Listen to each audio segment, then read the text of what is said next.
Camilla's bond with her children had always been close, though shaped by the realities of royal life. Tom Parker B.S. and his sister Laura Lopez had deliberately built lives outside the monarchy, preferring careers and families of their own. They were never working royals, and Camilla was careful to protect that distance. But there's one surprising detail about their relationship that many never knew. The more Camilla's role connected her to the royal family, the more people began to notice her children, and so did palace security. Guards were especially careful during Tom's visits. He wasn't a royal, but because he was close to Camilla, he had some level of access, and that made everything about him, like his car's license plate, worth checking closely. For Camilla, it was a clear sign that even though she tried to keep her children out of the royal spotlight, she couldn't fully protect them from the attention that came with her new life. One particular morning, Camilla had risen early, keeping to her usual routine. She liked being alone in the small drawing room, glancing at the papers, and often calling her children Tom and Laura. Those calls were short, rarely more than 10 minutes, but they kept her grounded. Despite her royal role, Camilla held tightly to her identity as a mother and grandmother. That same morning, Tom had come to visit earlier than usual and unannounced. Tom Parker B.S. is a well-known food critic and writer. He was never one for pageantry, but being the son of the Queen Consort meant his presence often drew attention, whether he liked it or not. He'd arrived in a black car, parking near the private entrance. To him, it was just another family visit, an ordinary Friday stop to see his mother before heading on to a book meeting later that afternoon. But the royal household security protocols treated every detail seriously, no matter how routine it seemed to him. Inside the house, Tom greeted his mother with a warm smile. He sat in a chair across from her, speaking with the relaxed tone of a son who was used to the difference between his private life and his mother's royal one. He talked with excitement about his new cookbook, sharing details about dishes he had recently tried out. Camilla listened closely, sometimes jumping in with a few questions.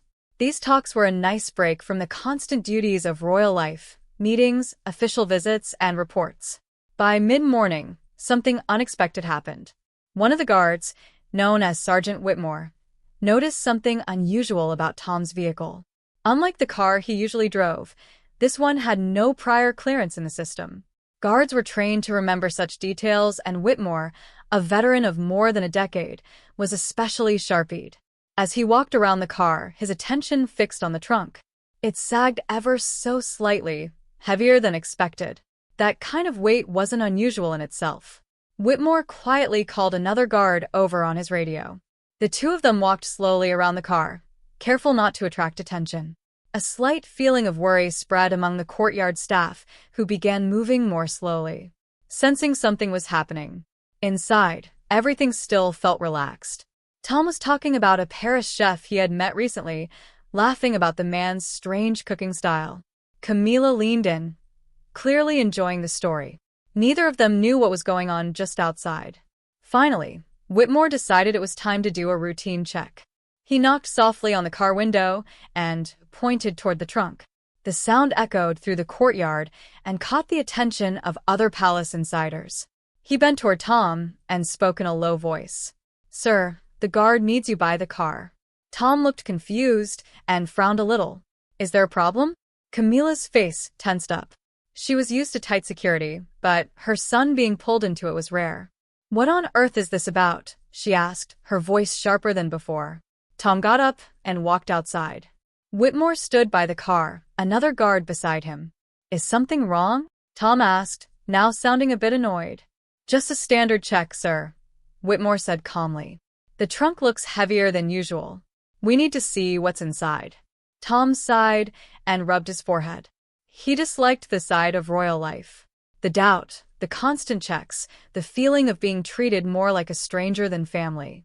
"Fine, go ahead," he said, his voice low and clearly frustrated. When the guard opened the trunk, everything suddenly felt different. Inside was a large metal box sealed with a combination lock. It looked heavy with scratches from travel. It was the kind of box people use to carry something very private. "What's this, sir?" Whitmore asked. His voice was calm, but firmer now. "It's personal. Just papers and books. Nothing dangerous." Whitmore didn't move. The rules said locked boxes had to be checked, no matter who they belonged to. "We'll need to take a look." Tom paused, clearly uncomfortable. "I'd rather you didn't. These are private things." Very. Items had been hidden on purpose, and now they were sitting out in the open. William carefully picked up one of the diaries. The leather cover was worn with age. He held it gently, knowing his mother had once held it, too. Her private thoughts were written inside. As he stood there, he felt the weight of it, not just in his hands, but in his heart. These weren't just family papers. They were pieces of his mother's life. Memories and words that he believed were gone forever. And now they had appeared in the possession of his stepbrother. Tom wouldn't look at him. His eyes stayed on the ground. He didn't try to explain or defend himself. That silence, more than anything, disturbed William. It meant Tom knew how serious this was. Maybe he even knew he was never supposed to have them. William's mind started to put the pieces together. These diaries didn't come from a thrift store or a forgotten attic. They came from somewhere close, from inside the royal circle. Someone with access must have taken them. Someone who had the power to remove such private items without being noticed. Someone who wanted to keep them hidden.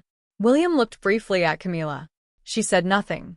Her face stayed calm, but her stillness gave something away. Everyone else looked shocked except her, and that made William's thoughts race even more. Of all the people there, she was the only one who didn't seem surprised. William closed the box slowly, pressing the lid down with care. The courtyard felt heavy with silence. What had just happened wasn't only shocking because of what they had found, but because of what it meant. If Princess Diana's private diaries and letters had somehow been taken from the royal archives, where they were supposed to be locked away safely, then what else might have been taken, too? And why had these very personal items ended up with Tom? The guard stood still, waiting for instructions. William didn't hesitate. He gave a clear order. The box must be taken away immediately with no copies made. No one allowed to touch it and no more questions asked. Whitmore followed the order at once. He called 2 more guards to help move the trunk into William's car. Tom looked up. His face was tight with emotion, but he said nothing. He looked like he wanted to defend himself, but at the same time, he knew he couldn't. It was clear he felt caught, and he couldn't decide whether to argue or to admit guilt. When the trunk was placed, private. The discussion outside had gone on long enough to bring Camilla out of the house. She walked into the courtyard, looking both annoyed and worried. "What's going on here?" Whitmore gave a small bow. "Your Majesty, there's a locked case in the car. For safety reasons, we need to check it." Camilla looked at her son, but by now the atmosphere had changed. People who worked at the residence began to notice that something unusual was going on outside. They couldn't hear what was being said, but they could clearly see the Queen Consort's son standing next to guards who were inspecting a locked box in his car. Just then, another car drove into the courtyard. Prince William stepped out. Prince William's presence changed everything, because what happened next was completely unexpected. He had come to talk with Camilla about an upcoming event, but the scene made him stop. Guards, his stepmother, her son Tom, a locked box being questioned. The guards quickly brought Prince William up to speed, explaining the unusual license plate, the oddly heavy trunk, and Tom's refusal to open the locked box. William listened carefully, saying nothing as he observed each person. First the guards, then Tom, then Camilla. His expression remained unreadable. Without hesitation, he took control of the situation. The guards immediately stepped back, deferring to the future king. Camilla's displeasure was clear. She didn't like William taking charge where her son was involved. But William remained focused. He turned his attention to Tom, issuing a firm order. Tom stiffened. His body language changed. He was tense, guarded. Refusing to comply, he made it clear he considered the contents of the case private and wasn't willing to hand it over easily. William, unmoved, made his stance just as clear. As long as the box remained within royal grounds, security rules came before personal privacy. If there was truly nothing to hide, then it had to be proven. The situation had escalated, and now all eyes were on Tom. William's order settled the matter. The guards stepped back, their eyes locked on him as he took the key from Whitmore's hand. The trunk creaked when the lock gave way. And when the lid finally lifted, what lay inside silenced even the most hardened staff standing nearby. Inside were not knives or cooking tools, as Tom had claimed. Layered neatly, wrapped in tissue, and bound with elastic bands, were stacks of handwritten pages. Beneath them, several leather-bound diaries. Their edges worn, their covers creased from years of handling. At the very bottom sat 2 sealed envelopes, both marked in Diana's unmistakable script. The handwriting on the pages was instantly familiar. The bold curves, quick strokes, and slanted letters were unmistakable. William stopped cold. His eyes stayed on the words, and for a moment, he didn't breathe. These weren't just old letters or keepsakes. These were the kind of private things the royal family locked away in secure archives, never meant to be seen again. Tom stood nearby, clearly uncomfortable.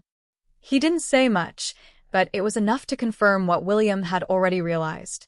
The handwriting belonged to Princess Diana, their mother. No one explained how her personal things had ended up in Tom's car. He didn't say they were his. He didn't try to explain where he got them from. And the fact that he stayed silent made the situation even more serious. The guards standing around looked at each other, unsure what to do. Everyone now understood that this wasn't just about a strange box in a car. This was something bigger. These. In William's car, and the door closed loudly, it felt like the end of a moment, but not the end of the problem. For William, this was just the beginning. This wasn't just about someone holding on to his mother's belongings. It felt like someone had stolen from her legacy. And now those stolen things had ended up with Camilla's son. Later that day, back at Kensington Palace, William carried the trunk into a private room. He placed it inside a secure safe, then asked all his staff to leave. He wanted to be alone.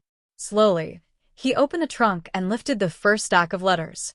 What he found inside stopped him cold.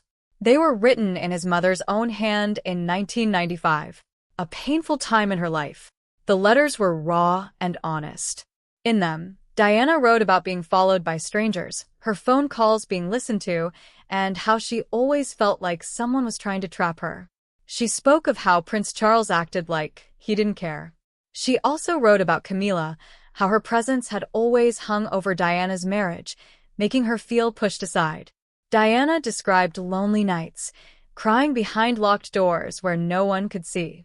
Then William found a diary entry written just a few months before his mother's death. It was even more shocking. Diana talked about meetings she had that were never officially recorded.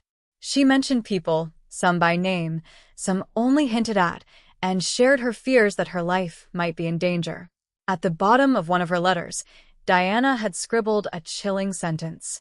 "If anything happens to me, it will not be an accident." William sat back in his chair, stunned. The words hit him hard. These weren't just old papers. They were his mother's voice, telling her truth, her fear, and her pain. These weren't written for the public or historians. They were her personal cries for help, locked away, stolen, and kept from him until now. As night fell, Tom sat alone in his house, restless. The events of the day kept replaying in his mind. From his point of view, the confrontation outside Clarence's house had taken something from him, something he couldn't quite explain. Camilla, on the other hand, understood that the problem was now much bigger. Her son's careless actions had turned William's attention toward a part of the past she had hoped would remain hidden forever. If William decided to find out how those letters and diaries had gotten into Tom's hands, it would raise serious questions. How had those things left the royal vaults? Who took them, and how did they end up with Tom Parker BS? William had already begun asking himself those questions. The idea that what he found might be just a small piece of a larger problem kept circling in his mind. He couldn't stop thinking that someone had stolen Diana's letters that were kept in the palace. The trunk hadn't just revealed old papers. It had opened the door to a truth that was too big to ignore. Someone inside the palace had taken something that should have never been touched. And now that it was found, William had unknowingly started something much bigger. A consequence that even Camilla, the queen consort, would not be able to avoid. William barely slept. The lamp on his desk burned until dawn, throwing light over the scattered letters and diaries in front of him. Every page deepened the weight in his chest. By morning, The tiredness was clear on his face. He stepped away from the desk only when the first light broke across the palace grounds. He pressed the safe closed, locking the box away, then walked into his private sitting room, where aides were already waiting. The news of what had happened the previous day had not yet reached the public. But inside the walls of Kensington, Clarence House, and Buckingham Palace, the whispers were already loud. The first consequence came quickly. Security protocol required that an official report be written anytime suspicious material was found on palace grounds. The guards who had flagged Tom's vehicle had already filed notes, and those notes now sat in William's hands. What was once a private family business was now on record and likely to leak. But it didn't end there. At 8 a.m., William made his first decision. He summoned Sir Clive Alden, his father's principal private secretary, a man who had served Charles for years and was considered one of the most experienced figures in royal administration. William trusted him more than most. The conversation was short. The diaries and letters, William explained, had to be treated as stolen royal property. That meant protocols had to be followed. Sir Clive asked only one question. "Do you want this handled quietly or by the book?" William hesitated, then replied, "Both. Quietly, but properly. If this looks like a cover-up, it will be worse than the theft itself." By mid-morning, a small crisis team was in place. Palace legal advisors were consulted. The same team that had handled the Sussex's departure in 2020 and the fallout over Prince Andrew's legal troubles. The lawyers spelled out the risks. First, possession of those documents and letters by anyone outside the archives could be considered theft under the Royal Collections Act. Second, the fact that they were in Tom Parker BS' car created a legal and political dilemma. He was not a working royal, but he was the Queen Consort's son. Prosecuting him would mean dragging Camilla's family into public scandal.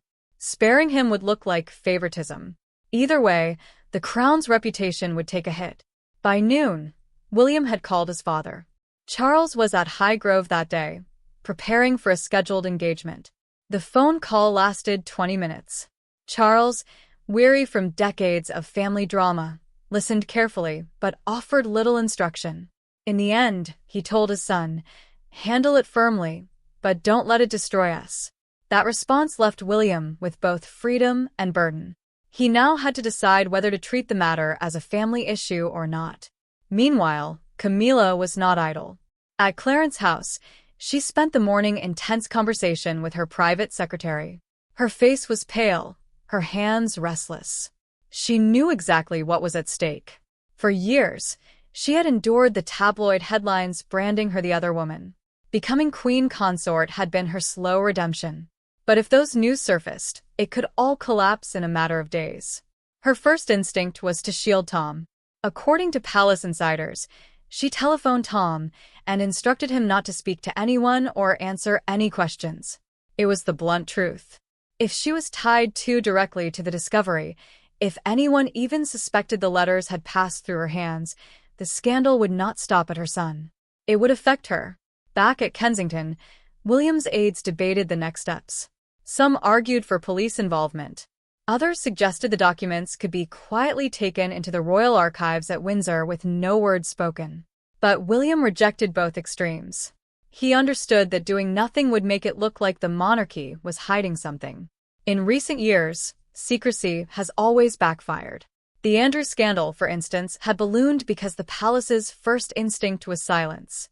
Later, William made his second decisive move.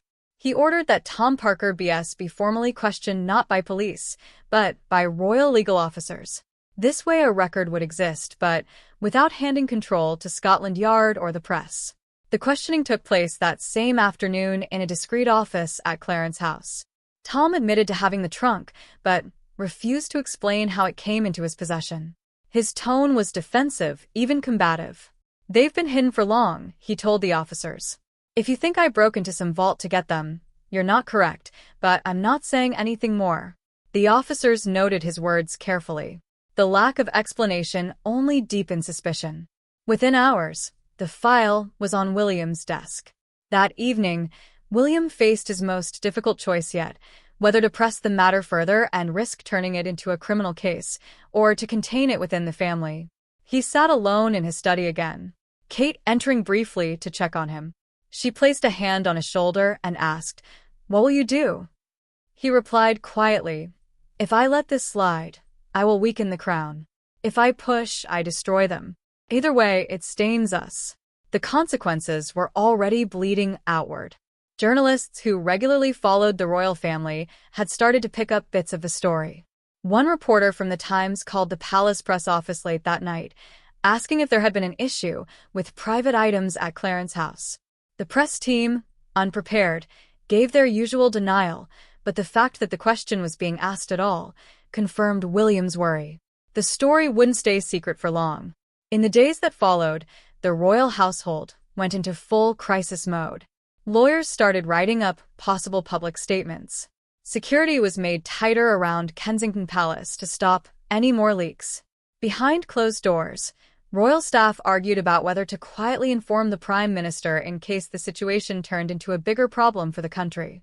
For Camilla, the stress was too much.